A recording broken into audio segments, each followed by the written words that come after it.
The cold wind cut through the dark streets as David pulled his thin, tattered coat tighter around him. He had been homeless for nearly 2 years, ever since losing his job at a construction company due to an injury. With no family to turn to, he had ended up on the streets, surviving on whatever little he could find. That night, David stood outside a gas station, his stomach aching from hunger. He had exactly $1 left, barely enough to buy a small snack. He sighed and looked toward the bright lights of the convenience store, debating whether to spend his last bit of money.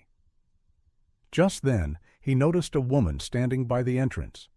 She was shuffling through her purse with increasing frustration. Her hands trembled as she checked her pockets over and over. David took a step closer and heard her muttering, "I must have forgotten my wallet." She looked around, her face filled with embarrassment and worry. He hesitated. She was well-dressed, her coat thick and expensive-looking, but something about her panicked eyes told him she truly needed help. Without thinking, David reached into his pocket and pulled out his last dollar. "Here," he said, holding it out to her. "It's not much, but maybe it'll help." The woman's eyes widened. She looked at the crumpled bill in his rough, calloused hands, then at his worn-out clothes and the old backpack by his feet. You need this more than I do," she said, her voice breaking. David gave a small, sad smile. "I'll manage. You look like you need it right now." She took the dollar with shaking hands and whispered, "Thank you." David nodded and turned away, heading back toward the alley where he usually slept. He didn't think much about what he had done. It was just instinct. The next day, David woke up to a strange sight. Instead of people hurrying past him with indifferent expressions, a small crowd had gathered nearby, whispering and pointing in his direction. Confused, he sat up, only to realize a woman was walking toward him. It was her, the woman from the gas station. But something was different. Instead of the coat she wore the night before, she was now dressed elegantly, her posture full of confidence. And behind her stood cameras, a full media crew. David's heart pounded. What was going on? The woman stopped in front of him and smiled. "David," she said softly, "I need to tell you something." He blinked. "How do you know my name?" She took a deep breath. "Because I looked you up. I wanted to find you." David frowned, still confused. Then she said something that made his breath catch in his throat. "My name is Rebecca Sinclair. I'm the CEO of one of the largest charities in the country." His mind struggled to process her words. "CEO? Of a charity?" she continued, her voice filled with emotion. "Last night I wasn't really stranded. I was running a social experiment to see how people would react when faced with someone in need." David's eyes widened in shock.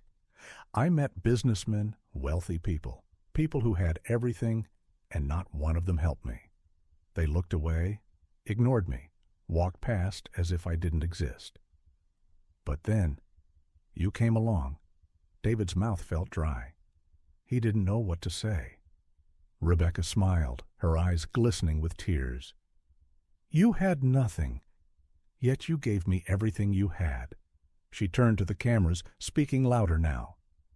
"This man, with no home, no money, no security, showed more compassion than anyone I met last night, and because of that, I am here today to change his life."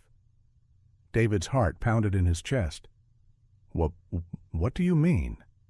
Rebecca reached into her bag and pulled out a set of keys. "These are for you. I've arranged a furnished apartment where you can live, free of charge, for as long as you need." David's breath hitched. "But that's not all," she continued. "I've also set up a job interview for you. My foundation helps people get back on their feet, and I believe you deserve a second chance." The crowd erupted into cheers and applause. David's hands trembled as he took the keys. His eyes filled with tears. He hadn't had a real home in years. "I don't know what to say," he whispered, his voice cracking. Rebecca placed a hand on his shoulder. Say yes to a new beginning." David looked at the keys, then at her, then at the hundreds of people watching, smiling, crying along with him. Finally, he nodded. The crowd cheered louder, and the cameras captured the moment of pure humanity. A man who had lost everything, gaining hope once more. And within hours, the story went viral. The internet reacts. The video of David's act of kindness exploded online, gaining millions of views overnight. People all over the world shared it, praising his generosity. Celebrities, influencers, and even world leaders commented on his selflessness. Donations poured into Rebecca's charity, and job offers flooded in for David. In just a week, David went from sleeping on the streets to having a home, a job, and a new life, all because of one small act of kindness. And when asked why he gave away his last dollar, David simply smiled and said, "Because kindness costs nothing, but it can change everything."